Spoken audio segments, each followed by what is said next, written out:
Assalamualaikum warahmatullahi wabarakatuh. Hai guys, perkenalkan nama saya Kristiana. Di video kali ini saya akan membahas tentang pemilihan media. Pemilihan media adalah pemilih atau memilah bahan ajar mana yang sesuai dan yang tidak sesuai. Menurut Heinrich dan kawan-kawan di tahun 1982, ia mengajukan model perencanaan menggunakan media yang efektif yang dikenal dengan istilah Assure. Assure adalah singkatan dari Analyze, Learn, Character, Stage Objective, Select, or Modify Media, Utilize, Regular, and Respond, and Evaluate. Pada tingkat yang menyeluruh dan umum, pemilihan media dapat dilakukan dengan mempertimbangkan faktor-faktor sebagai berikut. 1. Hambatan pengembangan dan pembelajaran yang mengikuti faktor-faktor dana, fasilitas dan peralatan yang telah tersedia, waktu yang tersedia, dan sumber-sumber yang tersedia.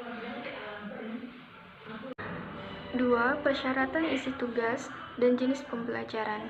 Isi pembelajaran beragam dari sisi tugas yang ingin dilakukan siswa, misalnya penghafalan, penerapan keterampilan, pengertian hubungan-hubungan, atau penilaian dan pemikiran tingkat yang lebih tinggi. 3. Hambatan dari sisi siswa dengan mempertimbangkan kemampuan dan keterampilan awal, seperti membaca, mengetik, dan menggunakan komputer. 4. Pertimbangan lainnya adalah tingkat kesenangan. 5. Pemilihan media yang harus dipertimbangkan. 6. Media sekunder harus mendapat perhatian karena pembelajaran yang berhasil menggunakan media yang beragam. Prinsip-prinsip psikologi yang perlu mendapatkan pertimbangan dalam pemilihan dan menggunakan media adalah sebagai berikut.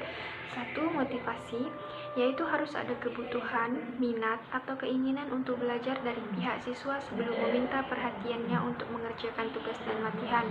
2. Perbedaan individual, yaitu siswa belajar dengan tingkat kecepatan yang berbeda-beda. Faktor-faktor seperti kemampuan inteligensia, tingkat pendidikan, kepribadian, dan daya belajar. 3. Tujuan pembelajaran, yaitu siswa yang diberitahukan apa yang diharapkan mereka pelajari melalui media pembelajaran itu. Kesempatan untuk berhasil dalam pembelajaran semakin besar. 4. Organisasi isi, yaitu pembelajaran akan lebih mudah jika isi dan prosedur atau keterampilan fisik yang akan dipelajari diatur dan diorganisasikan ke dalam urutan-urutan yang bermakna. 5. Persiapan sebelum belajar, yaitu siswa sebaiknya telah menguasai secara baik pelajaran dasar atau memiliki pengalaman yang diperlukan secara memadai. 6. Emosi, yaitu pembelajaran yang melibatkan emosi dan perasaan pribadi serta kecakapan amat berpengaruh dan bertahan. 7. Partisipasi. 8. Umpan balik. 9. Penguatan atau reinforcement. Apabila siswa berhasil belajar, ia didorong untuk terus belajar. 10. Latihan dan pengulangan. 11. Penerapan, yaitu meningkatkan kemampuan seseorang untuk menerapkan atau mentransfer hasil belajar pada masalah atau situasi. Dalam pemilihan media ada yang dinamakan kriteria pemilihan. Kriteria pemilihan media bersumber dari konsep bahwa media merupakan bagian dari sistem instruksional secara keseluruhan. Ada beberapa kriteria yang patut diperhatikan dalam media. 1. Sesuai dengan tujuan yang ingin dicapai. 2. Tepat untuk mendukung isi pembelajaran yang sifatnya fakta, konsep, prinsip, dan generalisasi. 3. Praktis, luas, dan bertahan. 4.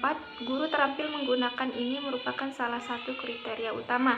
5. Pengelompokan sasaran. Dan 6. Mutu teknis.